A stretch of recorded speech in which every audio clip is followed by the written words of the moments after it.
बहुत से अस्पतालों ने अपने ओपीडी को भी बंद कर दिया है, ताकि ओपीडी का पेशेंट फिर भी कुछ दिन उसको देरी करने से कोई बहुत कठिनाई नहीं आएगी, लेकिन कोविड का जो पेशेंट है उसको प्राथमिकता से उसका उपचार करना ये बहुत ज़रूरी है।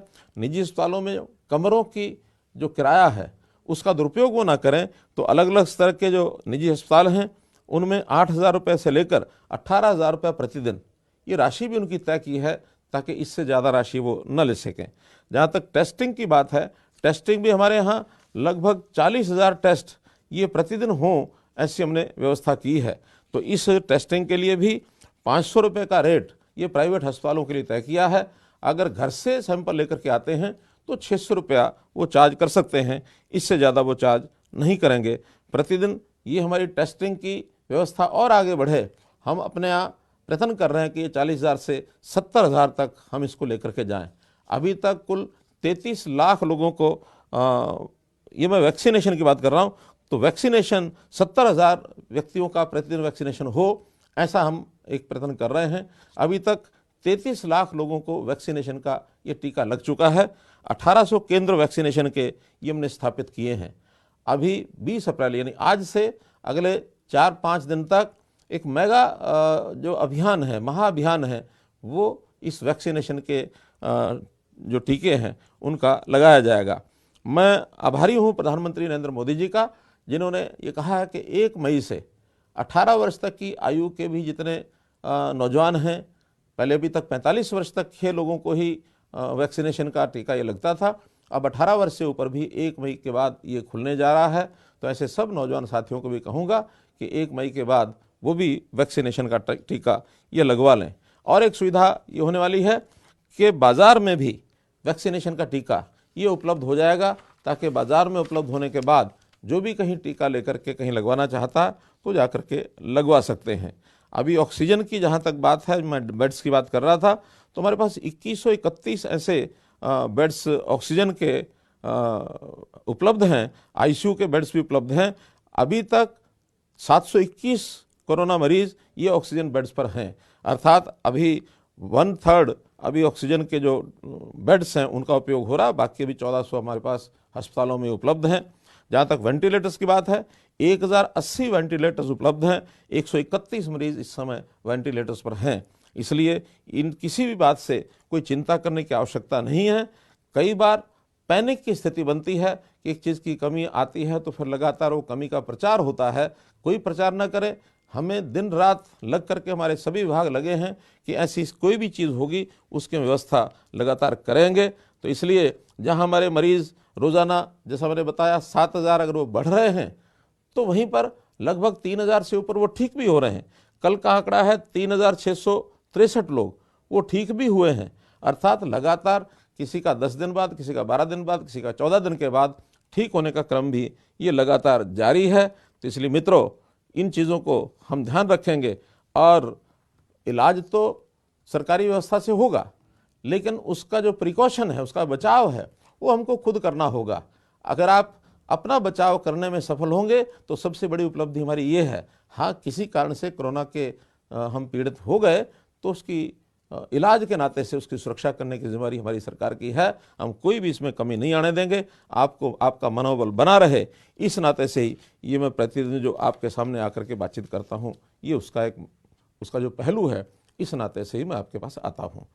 आज दूसरा विषय, जैसे मैंने पिछली बार बताया था, वो जो करंट इशू चल रहा है, किसान की जो फसल है उसकी प्रोक्योरमेंट है। हमने 1 अप्रैल से प्रोक्योरमेंट का काम शुरू किया था। इस बार गेहूँ, सरसों, चना, इसकी प्रोक्योरमेंट के साथ साथ जो रबी की फसल है उसमें जौ भी हमने जोड़ा है। यद्यपि चना, सरसों और जौ ये एमएसपी से ऊपर चल रहे हैं, हमारी मंडियां व्यवस्था करने के बाद भी हमको उसमें कुछ खरीदना नहीं पड़ रहा है। जहाँ तक गेहूं का विषय है, गेहूं भी इस समय तक हमारा 60 लाख मीट्रिक टन ये गेहूं की आवक हो चुकी है, और जिसमें से 53 लाख मीट्रिक टन की हमने खरीद कर ली है, और मैं समझता हूँ 25 लाख के लगभग इसका उठान भी हो चुका है। तो इसलिए किसी प्रकार की कोई कठिनाई ये नहीं आ रही है। मंडियों के अंदर कुछ दिनों में आवक थोड़ा ज़्यादा हुई थी, ग्लटिंग हुई थी। हमने 2 दिन के लिए निवेदन किया था कि थोड़ा रोक करके अगर लाएंगे तो फिर मंडियों की व्यवस्था ठीक हो जाएगी। आज की स्थिति में मंडियों की स्थिति एकदम सही है, कहीं कोई कठिनाई आती नहीं है। मंडी में जब गेहूं आता है तो गेहूं आने के बाद उसकी जो व्यवस्था है, वहाँ आवक के बाद उसकी सफाई होती है, सफाई में तुलाई, तुलाई के बाद भराई, भराई के बाद जे फॉर्म कटता, आई फॉर्म कटता, उसका उठान होता है, गेट पास कटता है। गेट पास कटते ही उसका जो टाइम है वो हम शुरू कर देते हैं कि गेट पास के दिन के छोड़कर अगले 3 दिनों के बाद अगर पेमेंट नहीं होती है तो उसको देरी माना जाता है, और देरी अगर होती है तो उसकी जो पेमेंट आती है साथ में उसका ब्याज भी उसको मिलेगा। ऐसी हमने व्यवस्था का प्रबंध किया है।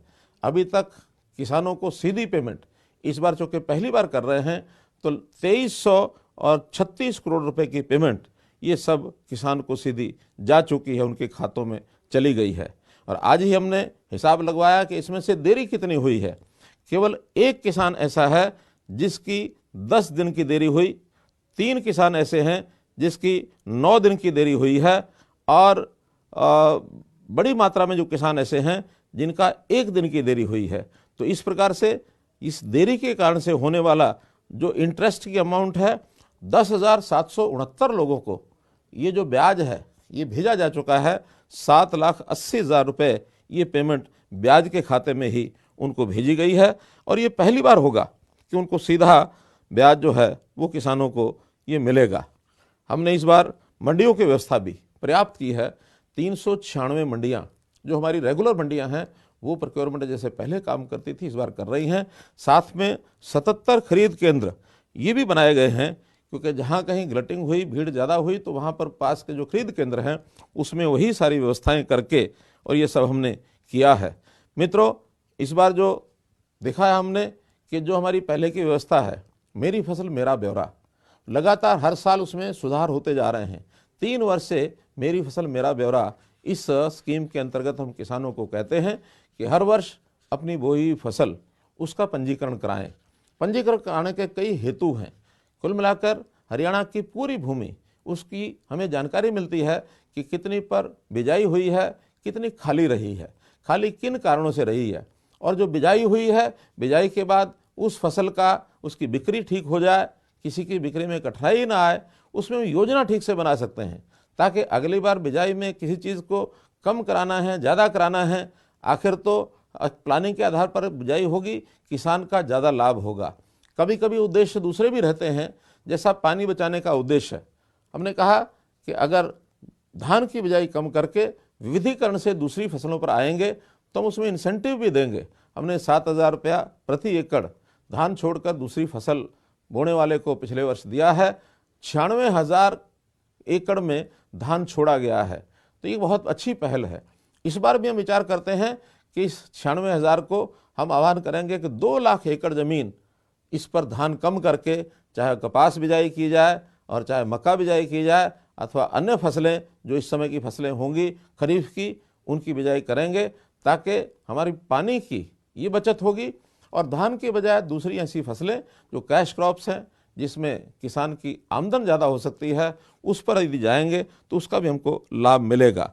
तो इस प्रकार किसान के पंजीकरण करने के बाद वो किसान जो अपनी फसल को बेचने के लिए आता है, अभी तक क्या होता था कि जो भूमि मालिक है, चाहे मुआवजे का पैसा हो चाहे फसल की बिक्री का पैसा हो, अगर मिलता था तो उसी को मिलता था। लेकिन हमने प्रावधान किया है कि नहीं, मालिक के अलावा जो खेतीहर है, जो किसान है, जो काश्तकार है, जो रजिस्टर करेगा, रजिस्ट्रेशन के बाद जो मंडी में अनाज लेके आएगा ये पैसा उसी को मिलेगा। ये प्रावधान पहले नहीं होता था, ये हमने आने के बाद किया है और इससे बहुत बड़ा संतोष ये सब हुआ है।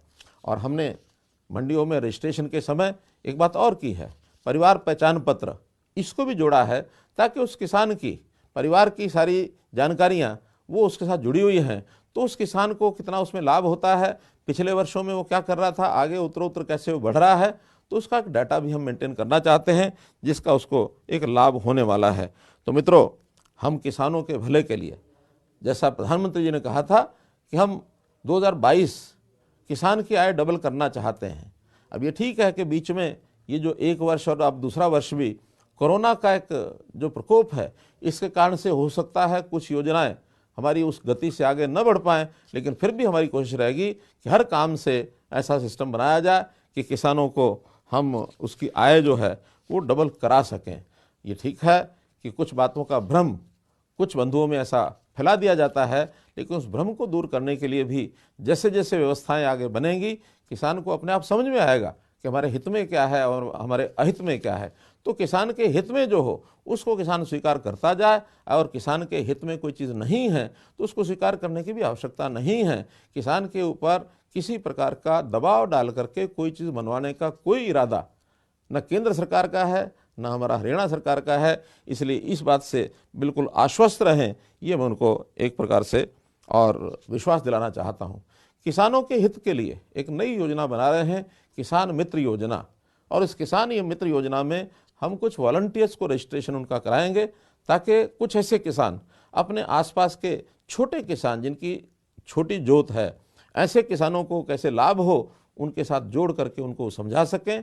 तो ऐसे किसान मित्र योजना बहुत जल्दी शुरू होगी। उससे पहले कुछ किसानों को वॉलंटियर इस नाते से हम कहेंगे वो पंजीकरण कराएंगे, ताकि अपने आसपास के किसानों का वो भला करने के लिए उनका जो आर्थिक मैनेजमेंट है वो कैसे कर सकते हैं, कौन सी फसल की बुआई करनी है, किसमें ज़्यादा लाभ होता है, या समय समय पर आकस्मिक किसी भी परामर्श की आवश्यकता होती है तो वो सब लोग उसमें दे सकें। एक अंतिम विषय में ये भी कहना चाहूँगा कि हमने एक और योजना ली है गरीबी उन्मूलन की, और जिसके अंदर मुख्यमंत्री अंत्योदय परिवार उत्थान योजना। उस योजना में जो भी परिवार न्यूनतम आय वाले हमको 1 लाख मिलेंगे, तो ऐसे 1 लाख परिवारों की आय कैसे बढ़ाई जाए, इसके लिए सब विभागों से मिलकर के योजना बना ली गई है। विभिन्न प्रकार के काम उनको बता दिए गए हैं, और उसका प्रारंभ जैसा परिवार पहचान पत्र का विषय मैंने बताया था, उस परिवार पहचान पत्र में पूरा उनका जो डाटा होगा, परिवार के सदस्यों की संख्या कितनी है, उनकी उम्र कितनी है, उनकी शिक्षा क्या क्या हुई है, व्यवसाय क्या करते हैं, आय क्या है, और फिर इस सब का वेरिफिकेशन सेल्फ डिक्लेयर्ड जो किसान ने अपने आप भरवाई है उसके वेरिफिकेशन करने की सिस्टम भी हमने बनाया है।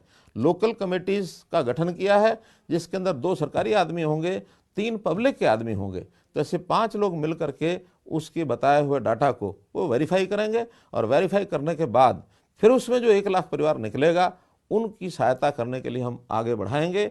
अभी तक वेरिफिकेशन करने के लिए 4.5 लाख परिवारों को हमने क्षेत्र में ये जो लोकल कमेटीज़ हैं उनको ये डाटा भेज दिया है। वेरिफिकेशन चल रही है, और उस वेरिफिकेशन के बाद 15,000 परिवार वापस एक प्रकार से डाटा उनका पहुंच चुका है।